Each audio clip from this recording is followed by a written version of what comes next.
भगवान कृष्ण का भी दिल जीत लिया था। तो चलिए समय के उस दौर में चलते हैं जब भारतवर्ष में धर्म और अधर्म के बीच एक बहुत बड़ा संघर्ष शुरू होने वाला था। लेकिन इस कहानी की नींव उससे बहुत पहले ही पड़ चुकी थी। यह बात उस समय की है जब पांडव अपने जीवन के सबसे कठिन दौर से गुजर रहे थे। लाक्षागृह की आग से बचकर पांडव अपनी जान बचाने के लिए घने जंगलों में भटक रहे थे। यह वह समय था जब उनकी मुलाकात राक्षसी हिडिंबा से हुई। भीम, जो पांडवों में सबसे ताकतवर थे, उनका विवाह हिडिंबा से हुआ। यह विवाह कोई साधारण घटना नहीं थी, क्योंकि इसी विवाह से एक महान वंश आगे बढ़ने वाला था।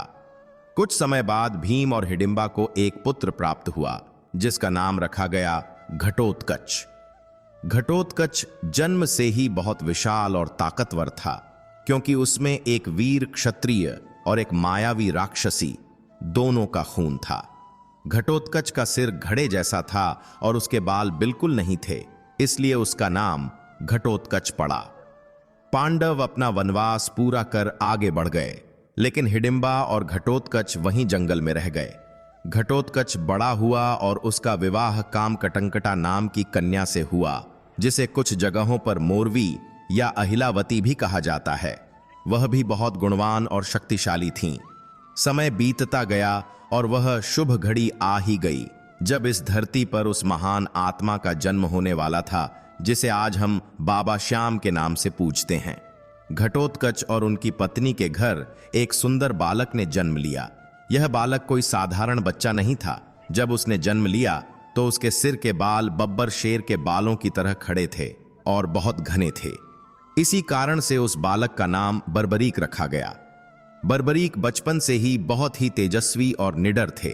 उनकी आंखों में एक अलग ही चमक थी, जो यह बताती थी कि यह बालक बड़ा होकर कुछ ऐसा करेगा जो इतिहास में अमर हो जाएगा। बर्बरीक अपनी मां के बहुत लाडले थे। मां अहिलावती और दादी हिडिंबा ने उन्हें बचपन से ही धर्म और वीरता की शिक्षा देनी शुरू कर दी थी। जंगल के शांत वातावरण में बर्बरीक का बचपन बीत रहा था। वह रोज अपनी मां से वीरों की कहानियां सुना करते थे।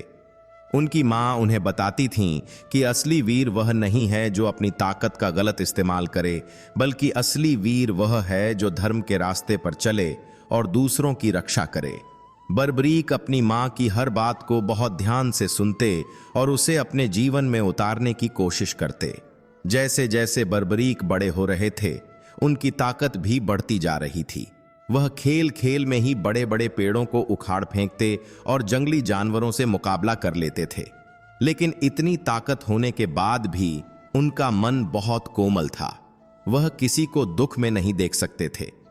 एक दिन बर्बरीक ने अपनी मां से पूछा कि मां, इस दुनिया में सबसे बड़ा धर्म क्या है और मुझे अपनी शक्ति का उपयोग किसके लिए करना चाहिए? तब उनकी मां ने उन्हें एक ऐसी सीख दी जो आगे चलकर बर्बरीक के जीवन का सबसे बड़ा उद्देश्य बन गई। मां ने बर्बरीक के सिर पर हाथ फेरते हुए कहा कि बेटा, इस दुनिया में ताकतवर का साथ तो सब देते हैं, लेकिन जो सच्चा वीर होता है वह हमेशा उनका साथ देता है जो कमजोर हैं, जो हार रहे हैं और जिनका कोई सहारा नहीं है। मां की यह बात बर्बरीक के बाल मन पर गहरी छाप छोड़ गई। उन्होंने उसी वक्त मन ही मन यह ठान लिया कि वह हमेशा उसी पक्ष का साथ देंगे जो निर्बल होगा। उन्होंने अपनी मां को वचन दिया कि मां, मैं तेरी इस सीख को कभी नहीं भूलूंगा। मेरी ताकत हमेशा हारने वाले की ढाल बनेगी। यही वह वचन था जिसने बर्बरीक को हारे का सहारा बनाया। शिक्षा और संस्कारों के साथ साथ अब अस्त्र शस्त्र की विद्या का समय भी आ गया था।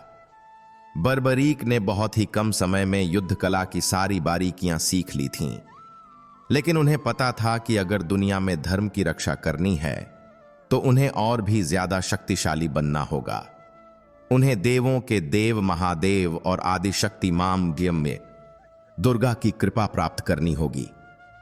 बर्बरीक ने निश्चय किया कि वह घोर तपस्या करेंगे और भगवान शिव को प्रसन्न करेंगे। वह जंगल के एक एकांत स्थान पर गए और वहां ध्यान मग्न होकर बैठ गए। उनकी तपस्या बहुत कठिन थी। न धूप की चिंता, न बारिश का डर, न भूख की परवाह और न प्यास की। उनका पूरा ध्यान सिर्फ और सिर्फ भगवान शिव के चरणों में था। उनकी यह अटूट भक्ति और कठोर साधना देखकर भगवान शिव बहुत प्रसन्न हुए। भोलेनाथ तो वैसे भी अपने भक्तों पर बहुत जल्दी रीझ जाते हैं। भगवान शिव उनके सामने प्रकट हुए और उन्होंने बर्बरीक से वरदान मांगने को कहा। बर्बरीक ने हाथ जोड़कर भगवान को प्रणाम किया और कहा कि हे प्रभु, मैं चाहता हूं कि मैं इतना समर्थ बन सकूं कि पूरी दुनिया में मुझे कोई हरा न सके, ताकि मैं धर्म की रक्षा कर सकूं। भगवान शिव ने उनकी भक्ति और उनके उद्देश्य को जानकर उन्हें 3 ऐसे दिव्य बाण प्रदान किए जो पूरी सृष्टि में अद्वितीय थे। ये कोई साधारण बाण नहीं थे। ये 3 बाण इतने शक्तिशाली थे कि इनमें से केवल एक बाण ही पूरी सेना को खत्म करने के लिए काफी था। भगवान शिव ने उन्हें समझाया कि इन बाणों की शक्ति असीमित है। पहला बाण उन सभी जगहों को चिन्हित कर देता है जिन्हें तुम बचाना चाहते हो। दूसरा बाण उन सभी जगहों को चिन्हित कर देता है जिन्हें तुम नष्ट करना चाहते हो। और तीसरा बाण चलकर उन सभी चिन्हित शत्रुओं का नाश कर देता है और वापस तुम्हारे पास तरकश में आ जाता है। इन 3 बाणों की वजह से ही बर्बरीक को 3 बाणधारी कहा जाने लगा। इसके बाद बर्बरीक ने अग्निदेव की भी घोर तपस्या की। अग्निदेव ने प्रसन्न होकर उन्हें एक दिव्य धनुष प्रदान किया जो उन 3 बाणों को चलाने के लिए उपयुक्त था। अब बर्बरीक के पास वह शक्ति आ चुकी थी जिससे वह तीनों लोकों में किसी भी युद्ध को पल भर में समाप्त कर सकते थे। लेकिन इतनी शक्ति पाने के बाद भी बर्बरीक के अंदर रत्ती भर भी घमंड नहीं आया।